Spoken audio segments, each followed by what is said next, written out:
Steve Kim back at the SNAC headquarters in San Carlos, California. I'm here with the WBC lightweight champion of the world, Devin Haney, who on May 29th at the Mandalay Bay in Las Vegas takes on Jorge Linares. Let's get to that fight. Devin, out of all the opponents you faced thus far, would you say that Linares is perhaps the best one you faced up to date? Yeah, by far, Linares. Every fight, he goes in there, he brings it his all. He's been in a lot of wars. He's four-time world champion, so he's been at the top level for, as long as I can remember. So he's by far the best opponent up to date. I think I've seen it on social media. I know you sparred with a lot of really good fighters throughout the years. One of them was Linares in the past. What do you remember about those sessions? To be honest, I remember it was a good session, but I don't really remember too much detail on the actual sparring session. But as we know, sparring is different than fighting anyway, so I'm kind of happy that I don't really remember, because I don't want to bring it, and I don't want to bring what happened in sparring into the actual fight, because it's a total different thing. Yeah, absolutely. Back then, I think you were a teenager, so now you're a young man. I think I was about 16 when I sparred him. So. Devin, you take a look at your career. We talked about this a few weeks ago. I don't know, you bristle at the criticism that, hey, you're an email champion and you haven't fought anybody. Mm-hmm. So what was your counterpunch to that, to those people who say you haven't faced anybody? Would it be that, hey, I haven't been given the opportunity? I mean, I've just been beating the guys that they put in front of me at the end of the day. I've been calling for the top guys, the so-called top guys, for as long as I can remember, and none of them is quick to jump in the ring with me. I mean, you name them, I didn't call them out. You name them, I didn't try to fight them. So I haven't. If you claim that I haven't fought anybody, it's because they won't fight me. Devin, Jorge Linares is a very well-known name, and you went through his accomplishments. When this fight was signed, sealed, and delivered, was there a part of you that was happy at the fact that not only are you facing maybe your toughest opponent, but one that the public knows about? Of course, I was happy that that this was a fight that the boxing fans would appreciate. Like I said, he is my toughest opponent on paper. But on May 29th, I can't wait to show the world that everything that I've been working on, everything that I'm gonna bring to the table. There's a quartet of very young, talented fighters, all around the same age, all around the same weight class. Yourself, Teofimo Lopez, Gervonta Davis, and Ryan Garcia. Devin Haney. I'll name you twice then. Okay. Make sure you name that Devin Haney. Yeah. So here's the question that I have, though, and this is the concern that I think many boxing observers have about this current situation. In your mind, do you think you guys will mix it up like some of the other great quartets of the past, like Leonard Hearns, Duran Hagler, or Barrera, Morales, Marquez, Pacquiao? I mean, I hope so. I think for sure it's only a matter of time before each of us cross paths. It's just inevitable. So hopefully, it's sooner than later. But I think it has to happen. So let's say you make a statement against Jorge Linares. You just don't win, but you dominate. Let's say you put on a devastating performance. Someone's going to interview you after the fight, and inevitably they're going to say, "What's next?" What would the answer be? Of course, I want the top guys, but right now, we can't jump ahead. The main focus right now is Jorge Linares. So yeah. So with that being said, out of Tank, Ryan Garcia, and Teofimo Lopez, who's the toughest matchup for you? Toughest matchup? I don't even know. I think all those guys are good. Styles make fights. You never know until you get in the ring with them. So I can't say who's the toughest, because I don't know. I think they're all good though. Let's hope one day we get to find out in the ring. I think that's the. I think that's the best answer right there. Hopefully we get to find out in the ring sooner than later, and that's when we will really know. Because, in my opinion, really doesn't matter if we never fight. Devin, you just came off a very brisk track workout supervised by Remy Korchemny.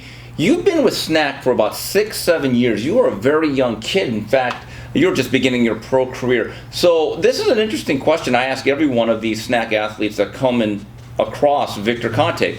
What did you know about Victor Conte when he first came across your consciousness?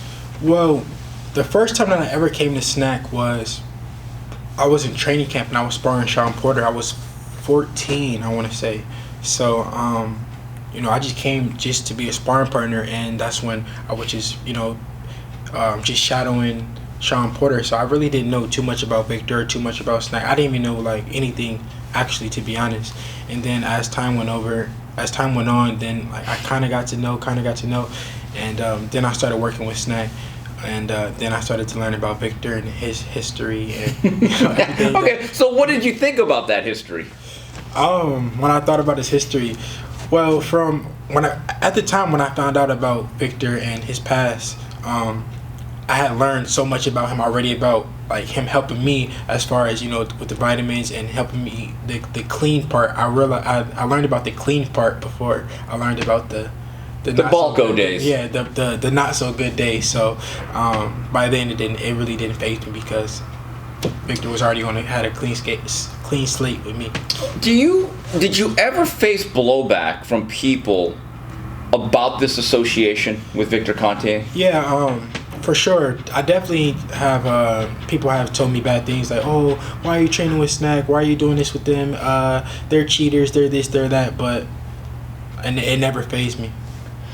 What is the SNAC system? Because it's not just about nutritional supplements. It's not just about products. It's everything else. As someone that's been through many camps here, how would you describe it? It's pretty much the whole. It's the whole package. Like you can't just do one thing and expect the ultimate, results. You got to do it all together. It's all a package. Whether it's the recovery, whether it's the vitamins, whether it's the track workout, whether it's the weight cut protocol. It's all into one, and that's what makes it so strong and makes it work.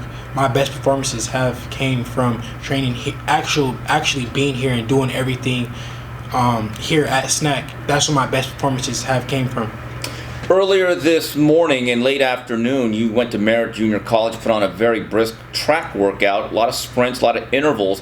Now, be honest, before all of this, before you were a SNAC athlete, were you one of those boxers that would just wake up at 5 o'clock in the morning and run basically a mini marathon about 4 or 5 days a week?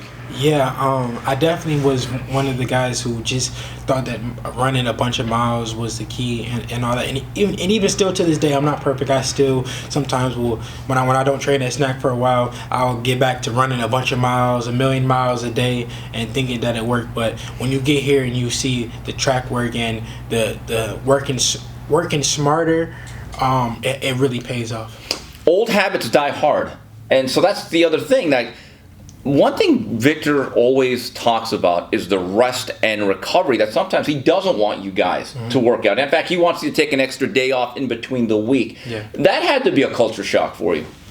Yeah, it definitely was a shock at first to how much rest Victor wanted me to take, and I really see that it works. And to this day, I still, get my rest, whether it's at nighttime. He stresses the importance of getting your rest even through the night to the morning time, and whether it's taking a full day off, it really pays off.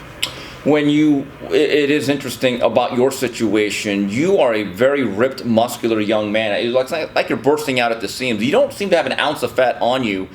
How important within this whole SNAC system is the weight cutting procedure? Because I think you've admitted making 135 is not easy for you at this point. Yeah, making 135 is not easy at all, and for a long time it's been not easy.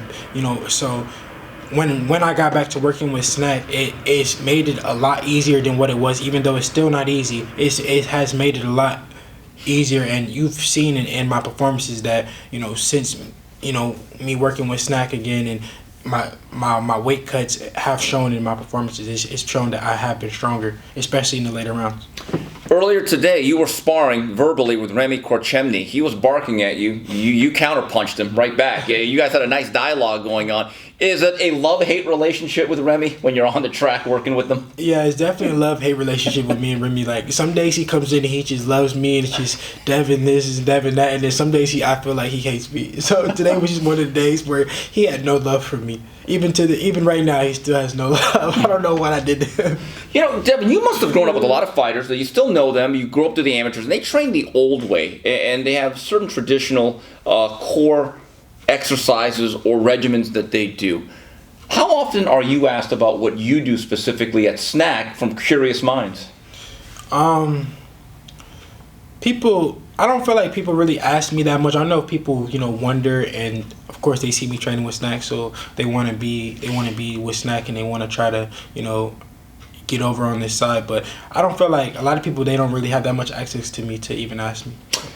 It's interesting because we talk about the road work. We see so much footage of guys running 7, 8 miles, 3, 4, 5 times a week. And boxing is thought of as this endurance sport. So it seems natural to run those long miles.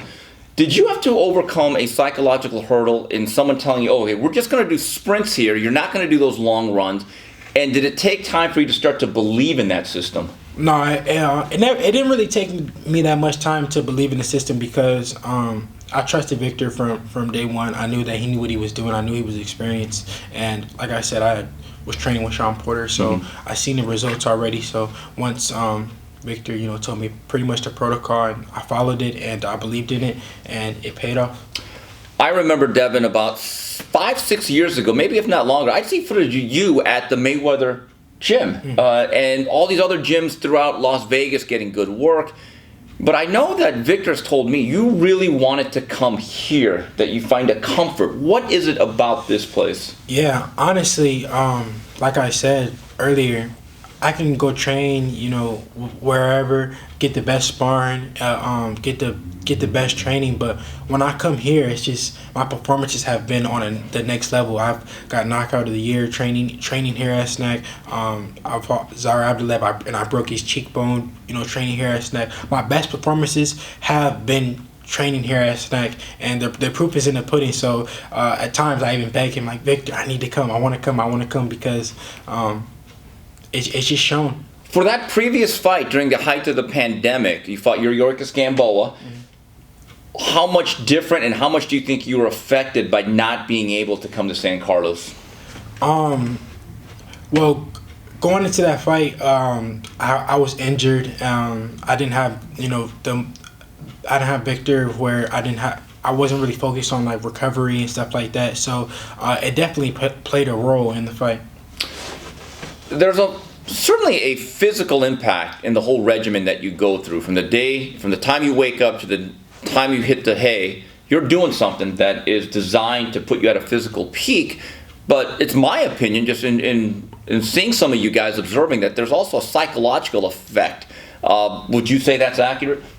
Like, what do you mean? That it helps your mental outlook, just the being here, that it gives you a certain amount of security? Yeah, well, I'm originally from here, so just coming here, being able to relax, and it just gives me I don't know. I just feel like it gives me an edge, coming from Vegas where it's desert, the air is dry. Just coming here all the whole, it just makes everything better for me. There's always a threshold for anything in life. You're at 135 now. By what year or time do you think we'll see you at junior welterweight? I'm not sure. It's so many big fights to be made at 135. So I don't even know how much longer I'm going to be there because that's where the money is. That's where the big fights are. And we just got to see. So is it safe to say if a big fight at 135 presents itself, you are willing to extend your stay? But if there are better opportunities at 140, you will then migrate up north? Yeah, of course. If it's better opportunities at 140, then I will go there. But it's really not any bigger opportunities. 135 is the division right now, and right now it's my main focus is 135. Speaking here with Devin Haney, WBC lightweight champion, who takes on Jorge Linares May 29th at the Mandalay Bay on the Zone. Random question here. I remember seeing you November of 2019. You were one of 2 championship cards, but you were part of the undercard to a couple of YouTubers. I think it was Logan Paul against KSI. And I thought, okay, we did it. That this is a trend that happened one time. It seems to me, Devin, that this is a trend that's here to stay. The novelty fights with the YouTubers, old-timers coming back. As a young boxer in their prime at the world-class levels, what do you think about this dynamic? I told everybody that that's what it was going to be. At first, when I was doing it, everyone thought that I was crazy. Like, why are you going to undercard of 2 YouTubers and yada, yada, yada, this and that. But now we're seeing a lot of champions are doing it. Is it something that I would do again? No, but it is what it is.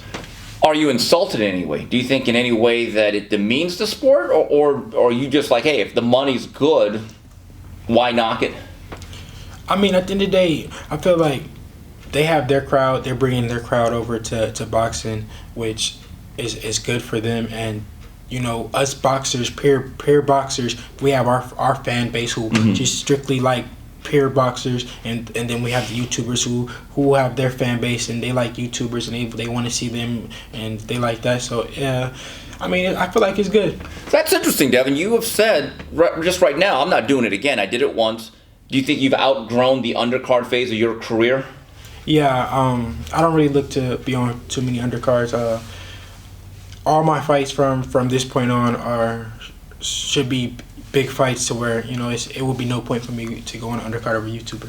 Okay, there it is. May 29th, he has a big fight coming up against Jorge Linares, very pivotal for this young man's career. On behalf of SNAC.com, this is Steve Kim saying goodbye, everybody.